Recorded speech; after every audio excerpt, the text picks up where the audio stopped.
Every year, the International Socialist Organization gathers its branches from across the nation to discuss Marxist theory, an end to capitalism, and how to better jumpstart the revolution.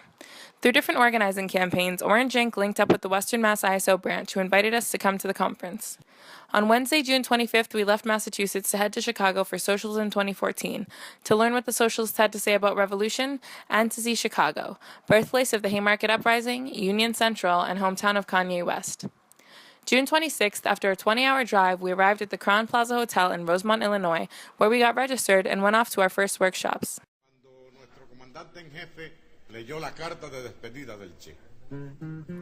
On the first page of our registration pamphlets, there was a large statement calling for social media solidarity with Palestine. Upon further inspection, we learned that the Crowne Plaza Hotel is listed as one of the corporations to boycott by the BDS movement because of their support for the Jewish Marathon. Conference attendees paid an $80 registration fee and $80 for their stay at the hotel. So basically, as we revolutionary socialists gathered to discuss how to fight apartheid, tear down capitalism, and smash racism, our money was being used to fund the terrorist state of Israel. No. Rosemont, Illinois, and the Crowne Plaza Hotel were a far cry from the Chicago we were expecting to see. According to a report from the New York Daily News in 2012, 443 people were shot in Chicago, with 65 of them being 18 or younger. This gun violence, coupled with intense police brutality, has earned Chicago the nickname of Chirac, because more people die in Chicago than have died in the entire attack on Iraq. Chicago is the third most populous city in the U.S. behind New York City and LA. And according to the 2010 census, Chicago is 32% black and 28% Latino. We went to our first workshops and then met outside to recap. On my way outside, I made friends with two local high school students who were attending the conference, and one of them agreed to an interview. My name is Akia. I attend Lincoln Park High School, and I'm in their IB program. And do you have to take tests at Lincoln Park, like standardized tests? We have to take CPS tests, and we have to take the IB test to make sure that we're testing high enough or meeting IB standards. What are IB standards? We have this characteristic chart that we have to fill. We have to meet all of these, or we won't be considered an IB learner. Okay. I don't know what that is. Okay. You grew up in Chicago? Yes. I was born in Maywood, but then we moved to Chicago. And I grew up on Chicago's north side, and I'm still living there. Okay. What do you think about Chicago? I think Chicago is a nice city. It's just like we need a little help with the violence, but Chicago is a nice place to be. I mean, like, especially like when we live close to everything. Like, we live close to downtown. Everything's almost free and public for everybody to go to, so you don't really have to pay for things and just still have fun. But other than the violence, I think Chicago is a very nice city. So this is your second time at Socialism. How did you hear about this conference?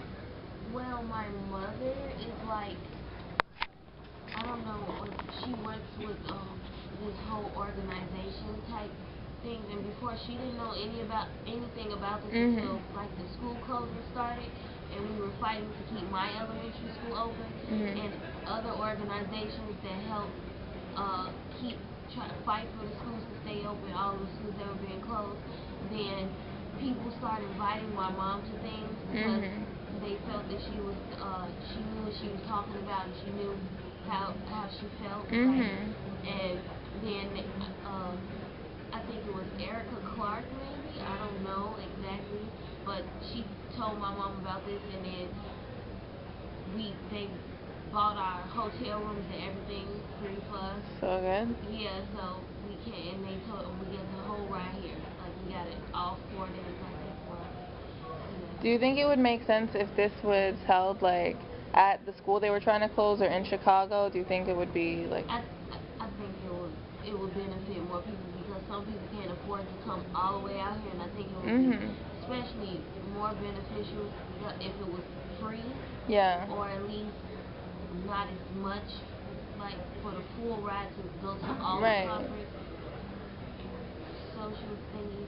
Yeah, but it's really interesting because we're like right outside of Chicago, and like there's so much going on in Chicago, and all these people are here from all over the world, but we're not actually in Chicago.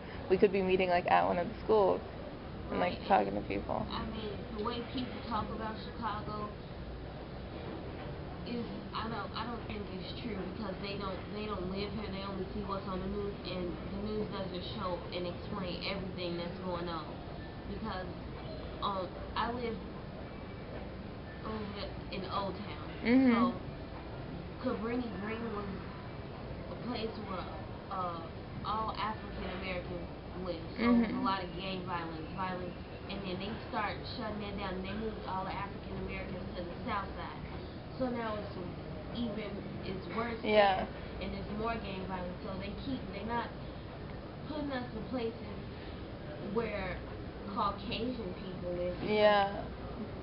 They feel like we putting their life in danger when it's not. Everybody isn't like that, and they stereotype us. Like, we could go downtown, and I could be with a group of friends, and we're girls, so like all white people, they all just go across the street when they see a whole group of us coming, but it's not like that. We come downtown to have fun too and go shopping, just like you do. We don't come downtown to steal your phones and go to churches or nothing like that. And that's how they treat us here.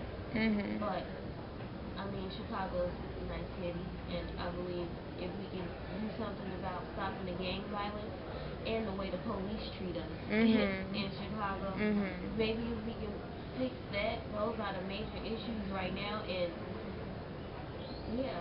everything. I think Chicago will be a very nice city for everybody to live in.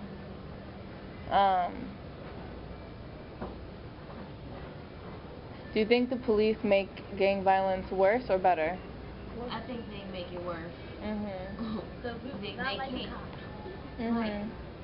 Because one time, like, when you go on Instagram or Facebook, everybody meet up downtown, have a party or go to the beach.